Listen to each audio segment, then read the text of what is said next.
Welcome back, students. I am here again. I hope you liked the video of the first half chapter where we studied about what is environment, what is a need to save the environment, and types of waste, that is biodegradable waste and non-biodegradable waste. So today we will start with the next half of the chapter where we will study how to dispose of the waste. So children, it is important to dispose of waste properly because in towns and cities government look after the collection and disposal of waste. So we are going to learn about some methods through which the waste can be disposed of. So in your book, the first method is dumping. In many cities, waste is collected and carried in large trucks. As all you can see, it is dumped in open area far away from the city. However, such a practice can be dangerous for the environment and for human beings and animals. So, when animals consume this waste, it can harm their life and even can lead to death. So, this method of disposal of waste is very harmful for the environment as well as the animals. So, children, I am going to show you a short clip related to dumping.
Must have understood what is dumping by this short clip. Now the second method we are going to study now is landfill. So children, in this method, deep ditches are dug and waste is dumped in them. Means what happened? The deep ditches are being dug and in that the waste is dumped. Once these ditches are full, means when the waste is being dumped on that particular ditches, and when the ditches are full, then they are covered with the soil. So this process is known as landfill. Now again I am going to show you a short clip related to a land. Operators will work with regulators to be sure the new facility is located in the right place. Some places, like properties near wetlands, will be carefully evaluated for any environmental concerns. Impacts on nearby traffic will be analyzed. The site will also be evaluated to understand the land, groundwater, and surface water in the vicinity. Community feedback is important to consider, and meeting environmental and land use standards are a must. Once the site is approved by the regulator, the first step is to follow permit plans for sound construction. The second step is to secure the base of the landfill to provide a stable base for the liner. A two-phase composite liner is installed on the base and sides of the landfill. Leachate, a natural occurrence when waste is in contact with water, is collected through a system of drains, pumps, pipes, and hoses that move leachate away from the landfill. The leachate collection system will act as an effective biological filter by removing excess moisture from the bottom of the landfill. A groundwater monitoring system is installed to ensure the landfill does not impact groundwater at the site. The monitoring system acts as an alert in case additional measures may be needed to protect neighboring properties. Groundwater quality is protected at all times. Access to the site is carefully controlled for safety, and waste is screened by appropriateness as required. The landfill is ready to receive waste that has not been recycled. Equipment compacts the waste each day before daily cover, soil or tarps, is placed to avoid potential littering and odor. Gas wells are installed to capture methane generated by the waste. Once full, the landfill is covered with a cover system approved by the regulator. Groundwater continues to be monitored, and methane gas is collected and destroyed or turned into energy or fuel. When the landfill stops accepting waste, regulators will approve its closure and will monitor its safety for 30 years or as required by the regulators. Then, controls will be put in place to keep the property secure for the future. The property surrounding a closed landfill can be used for commercial or industrial use. But commonly, the property is used for... Children, I hope you have understood what is landfill. Now we will learn the third method of dispose of the waste, that is burning. In this method, waste is collected in one place and burned, which we usually see around our society, around our environment, wherever we live, where people used to burn the particular waste. This method converts waste materials into heat, gas, steam and ash. So this practice is harmful as it causes air pollution. As you all know, when the waste is being burned, the harmful rays come up from the particular waste. So this method of disposal of waste is also equally very harmful. Now children, again I am going to show you a short clip related to this burning. Which truck full of plastic is dumped into our seas. It is estimated that by 2050 there will be more plastic than fish in the ocean by biomass, and that is not a cute look.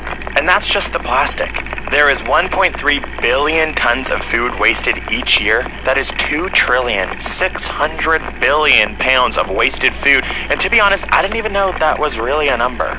Another way of looking at this is 1/3 of the food produced here on Earth is never even eaten. If aliens came down, they'd be like, wasteful human scum produce so much trash even. So what if to impress these aliens, we could just make our trash disappear like that? What if we just burned it?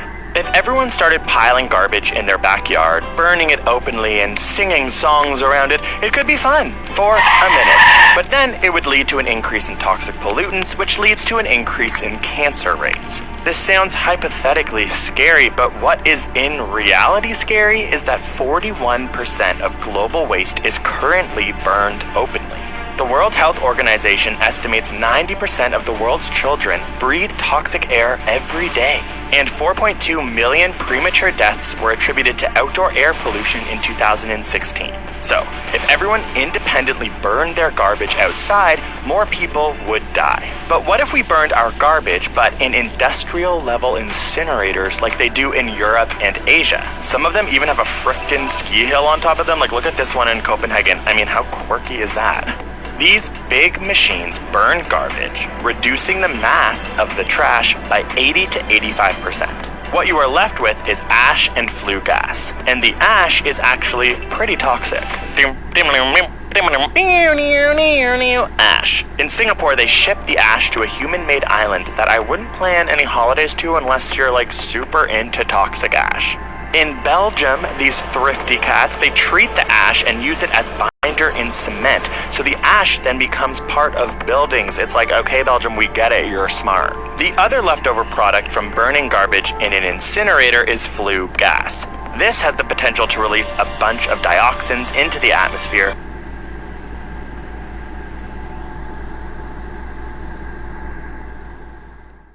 I hope you all have understood what is burning and how much it is harmful.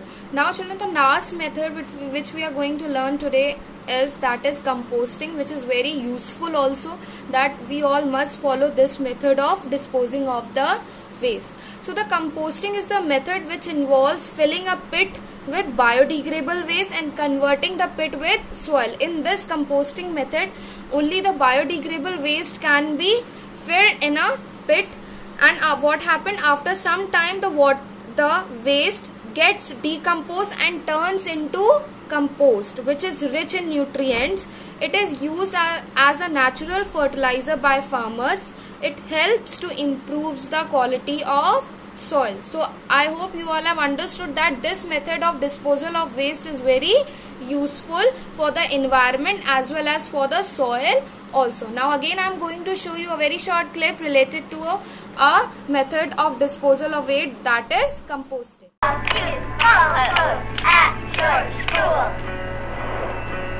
What is compost?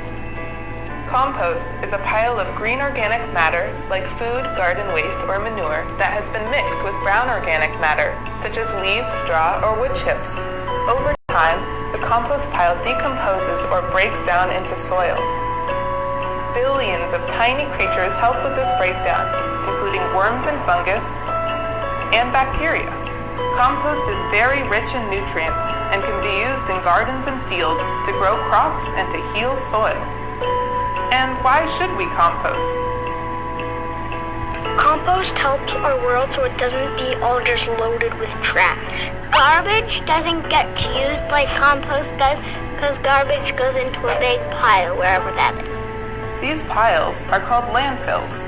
When you throw your food into the garbage, this is where it ends up. Landfills seriously affect our planet's air and our water. When sent to a landfill, leftover food, also known as food scraps, will produce a gas called methane.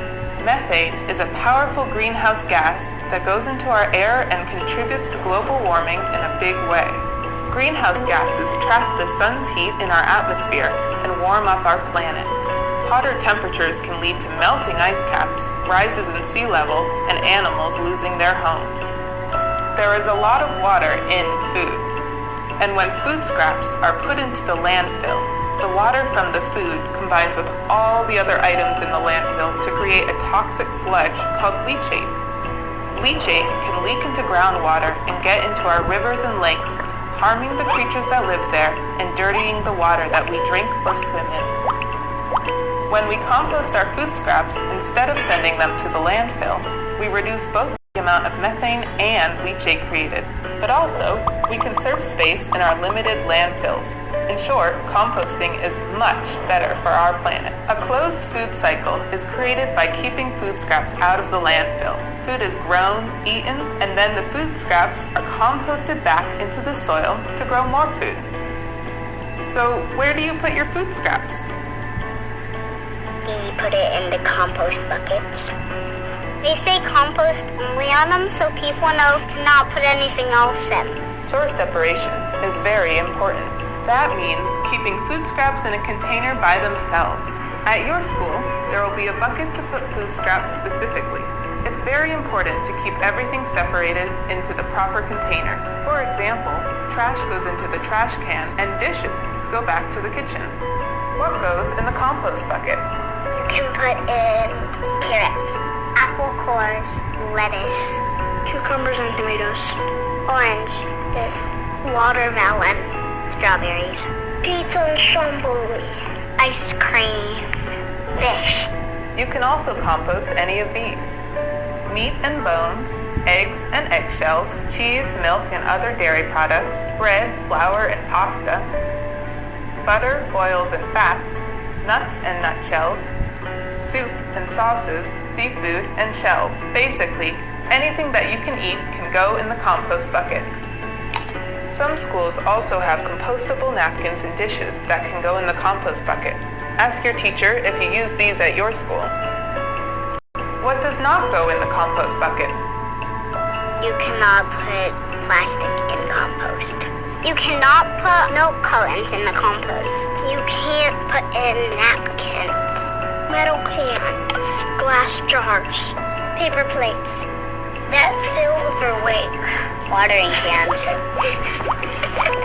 And don't forget to peel the little PLU stickers off of your fruit. Remember to check with your school, but in general, if it isn't food, it cannot be composted. So, no plastic, no paper, no metal, no wood, and no glass of any kind. So, what happens to the food scraps once they leave the school? All the tiny compost buckets, they'll empty out into a big compost bucket that goes in the compost bucket goes to compost.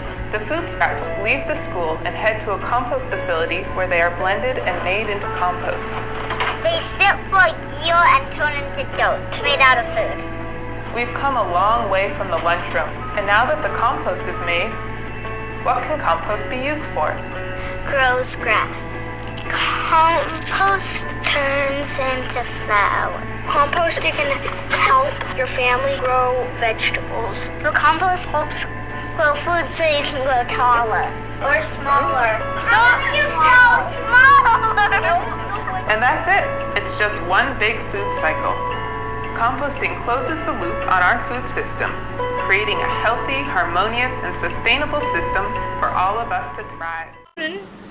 As you all have learned the various methods of disposal of waste. Now children, we are going to learn about the 3 R's. What is the 3 R's? And we must try our best to use these 3 R's.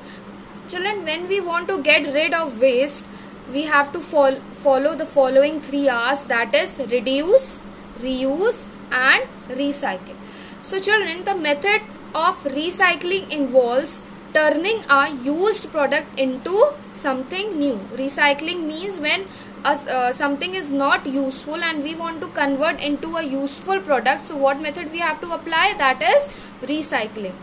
Waste materials like glass and paper can be recycled into new products, right? For example, fresh paper can be made from old newspaper and magazines. As you all know, when old newspaper and magazines are not useful to read, so what we do, we used to sell it, and then what happened, then that old newspaper and magazine has to be recycled, and then again it converts into a fresh new paper. Polyester is recycled out of old plastic bottles and is then used to make used clothes. Same way, polyester is also recycled out of the old plastic bottles and then it is used to make clothes. Same way children, some waste materials can be reused also. Like you can reuse the glass bottles, you can clean it and again reuse it, right? Not several times, but you can reuse. Right, the whole process of reusing involves using old things for a different purpose. Now we are going to learn the example that how we can reuse the waste material. That is, old plastic can or bottles can be used for growing plants and it look very beautiful, right? The old plastic cans and bottle you can use to plant a small trees in your home, in your garden area, which will look as beautiful as it is. Old clothes can be used to make carry bag and dusters. Yes children, when in your home you used to see your mother, if the cloth is not in a proper condition and we are not able to wear it, so what happened, that cloth is converted into a duster. Or if we know how to stitch, so we can also make a carry bag related to a cloth. I hope children you all have understood this chapter, saving the environment, and you all have loved my video. So children, it's time to say goodbye. So stay safe, stay healthy and stay at home.